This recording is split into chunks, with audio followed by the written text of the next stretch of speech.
But if you close your eyes,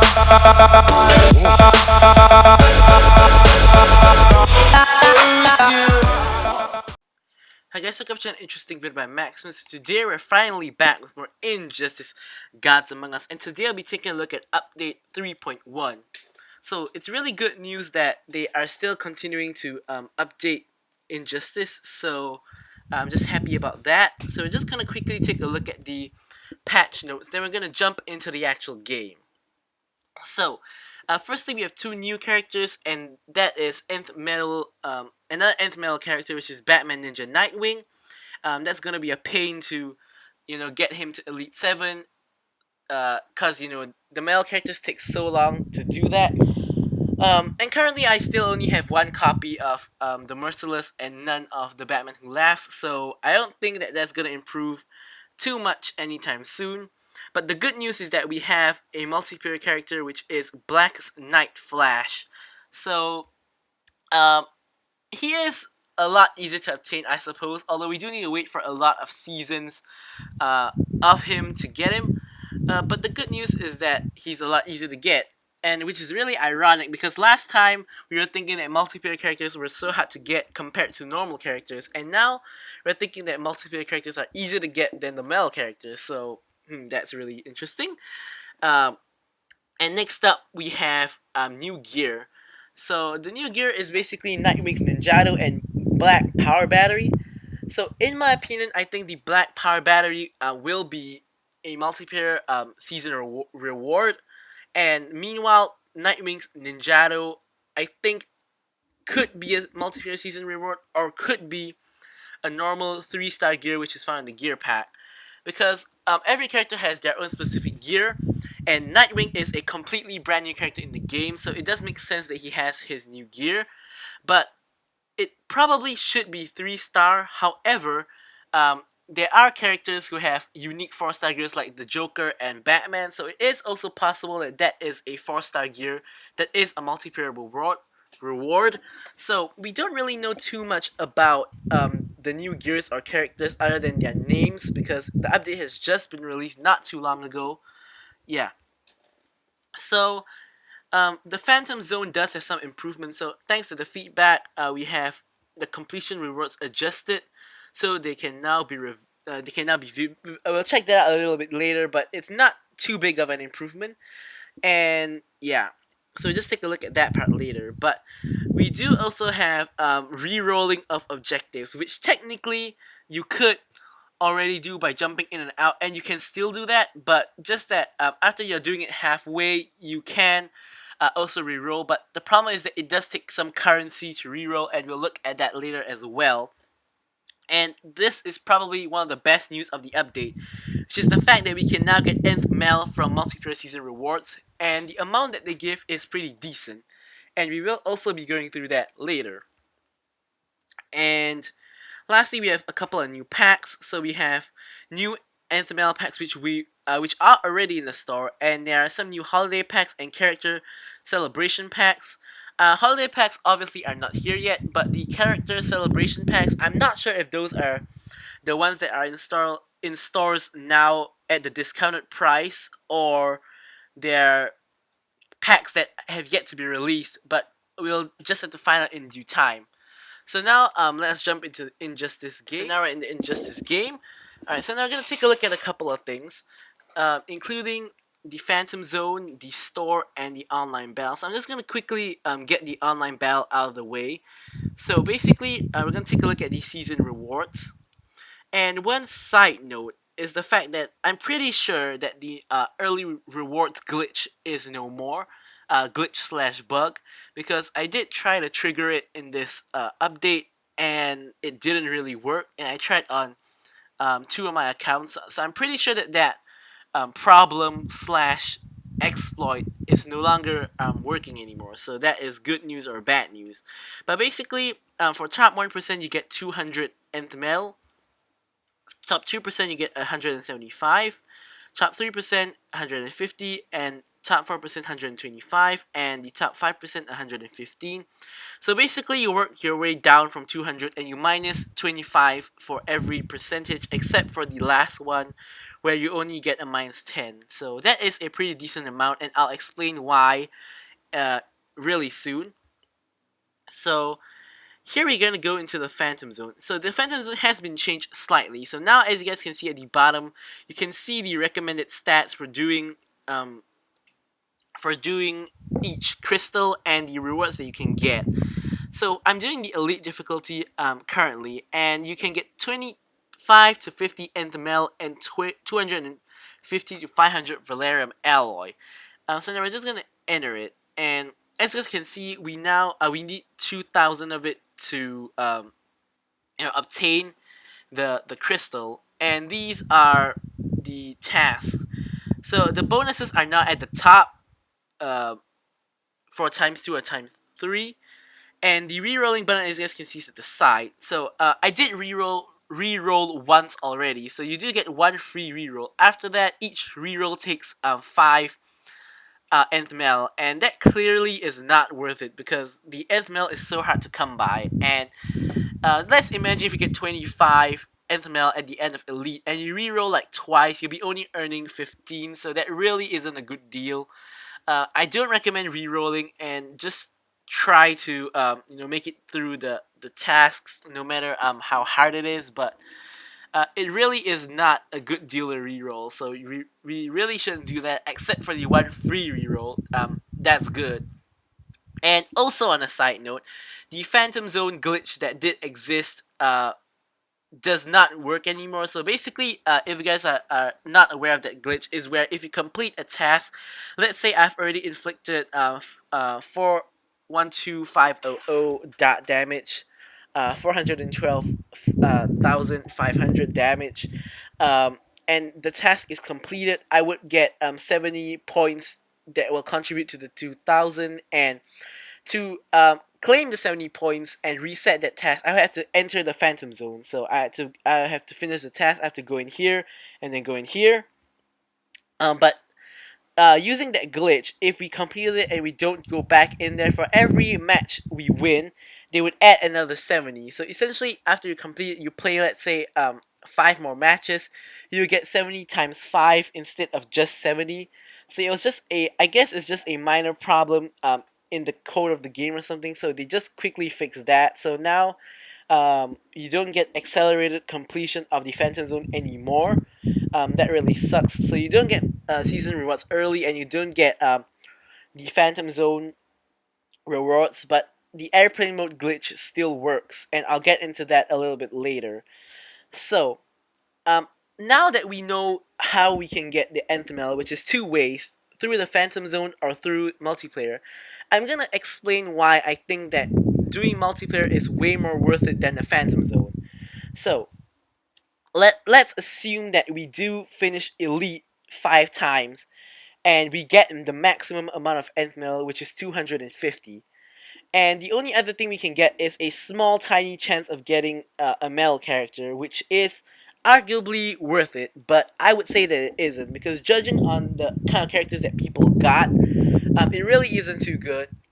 So people have been getting bronze and silver characters and crap gold characters, so the amount of effort you need to put in to finish the 5 crystals to get like possibly a crap character is a lot. I was really lucky to get a male character on my first try, as in the first round that Phantom Zone was here. And the problem with that is that there is no way to re-roll the character that you get, unlike packs where you can use the airplane mode glitch. But for the Phantom Zone, it doesn't work, because the moment that you enter the Phantom Zone, they immediately give you the portal character. So there isn't really a way to get the character that you want. So imagine spending hours and getting like a bronze character. That really isn't worth it. So I think that you'll be playing mainly for the currency. But the problem is that now that there is a multiplayer reward for nth mel, it really isn't worth it, because you can get 25 to 50, even if you get maximum of 50 in every crystal. You get 250, and the event lasts for 14 days. You'd rather spend that effort on multiplayer, and let's say you rank top 1% twice on multiplayer, you already get 400, which is way more than what you would get from the Phantom Zone.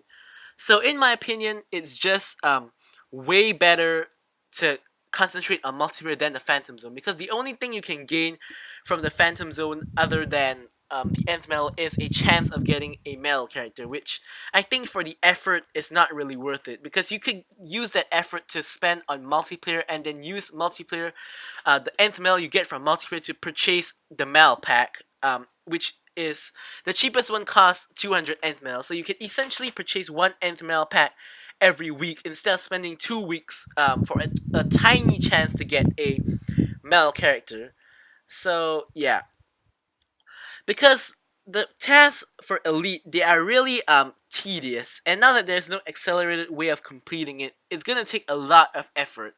Of course, there are gonna be people who does both, but personally, I don't have that much time, and I think that I would rather focus my efforts on multiplayer and ranking top 1% compared to grinding for the Phantom Zone, because not only is it easier to do multiplayer, but it's also more fun because you're playing actual Injustice and you're not like playing a game and having like Hot Girl on your team and spending 5 minutes tagging in and out just to complete the task, but you're actually playing against proper opponents with gear and all. So I think that it's way more efficient and way more fun to play multiplayer for NML compared to the Phantom Zone. So essentially what I'm saying is that personally I won't be doing the Phantom Zone, and I'll just be doing multiplayer. Alright, so before we get into the story, I'm just gonna give some quick updates. The Yellow Lantern Hal Jordan challenge started just a couple of hours ago, and the Super Pill is in multiplayer, as you guys has seen just now. The fourth world gear set is in Survivor, and we're gonna take a look at the store now. So in the store we have a multitude of packs. Freshly refreshed, we have the Metropolis pack. The most wanted pack, I believe, has not been updated in this update. And we have a ton of early access packs. So that's what I was wondering, whether these are the character celebration packs or not, because they very well could be. But I'm hoping that they are not. So we have Rebirth Jessica Cruz, Classic Scorpion, New 52 Superman, and Earth to the Flash packs in the store. And aside from that, we have 4 nth Mel packs. So I'm gonna explain the differences between all of them, and I'm gonna just give my views on them. So first we have the basic one, and just a point to note, Nightwing has been added to all the packs. As you can see, we have a 3% chance of getting Batman Ninja Nightwing. So that's good. So basically, this is the basic one. We get a 3% chance of each of the 3 metal characters, which essentially means a total of a slightly under 10% chance of getting any metal character.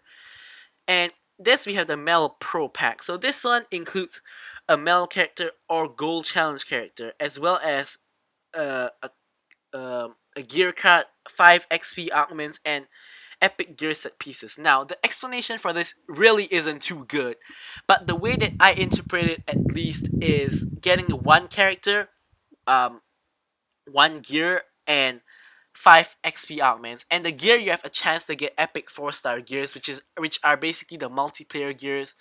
And for this one, the benefit is a challenge character. So basically, for this one, you just get a metal or gold character and a gear. So for this one, you have you have slightly upgraded, which is the fact that if you get a gold character, you get a challenge character and not a normal character. And for the gear, you have a chance of getting a 4-star gear.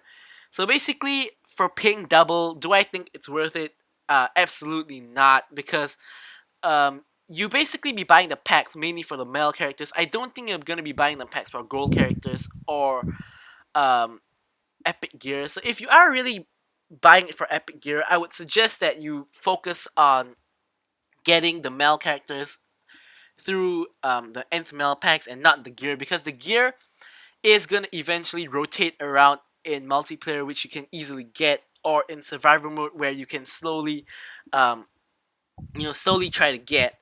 But for the nth male, it's a very hard currency to get, and is the only way you can get male characters. And I'm also going to mention the fact that the airplane mode glitch is still working, so you could just keep on doing the airplane mode glitch until you get the nth male character on this pack. And that way, by spending the 400, you can get 2 male characters instead of maybe one 4-star gear and one male character. I don't think a 4-star gear. A best case scenario is getting the 4-star gear and a male character. Of course, you could get a gold character and a 4-star gear, because there's a chance for both sides. So it's a bit harder to airplane. And personally, comparing two male characters with one male character and one 4-star gear, I think two male characters are definitely way more worth it over here. And now we're gonna take a look at the Nth Metal Ultimate Pack, which is a slightly different situation. So for this one, it can contain 1 to 2 metal characters or 1 gold multiplayer character, a gear card which does have a chance of being a 4-star gear, and a bundle of XP augments. So the gear card and the XP augments, I ain't gonna talk about that anymore. So at first glance, it looks like 1 to 2 metal characters seems like a good deal. But when you realize that you're paying 800 for that, you could be getting 4 metal characters using the airplane mode glitch on this guy. So I don't think this pack is worth it either, because you do get a chance of getting a multiplayer character instead of a male character, which is good. And it's like what a lot of us wanted, which is a pack that you can get multiplayer characters from. But when you realize that you'll be paying 800 nth mil for that, it really isn't worth it. It's more worth it to wait for the multiplayer character season to come around and get top 1%, which not only gets you 3 copies of that character instead of 1 over here, but it also gets you more nth mil, which you can use to buy more of these packs. So it's a really a win-win situation when you're playing multiplayer. I think that by adding the nth mil to multiplayer, they're really encouraging you to play multiplayer a lot more, to get like top 1% every season. And in doing so, you would obviously get the gear or the character. So essentially, that makes the Nth Metal Pro Pack and the Nth Metal Ultimate Pack, to me, basically useless. And you should just be focusing on the Nth Metal Basic Pack, which basically is the best deal, because paying the extra 600, or paying 800 Nth Metal for a multiplayer character compared to playing 200 for a male character is clearly more worth it to get the male character, because they're a lot more valuable and harder to obtain compared to the multiplayer character. So it really is not worth it, in my opinion, to get the other 2 packs other than the cheapest one. So yeah, that's just what I think. So of course we will be waiting for more information to be released on the latest few characters and gears. I'll be waiting for that. And anyways guys, thanks for watching this video, and goodbye.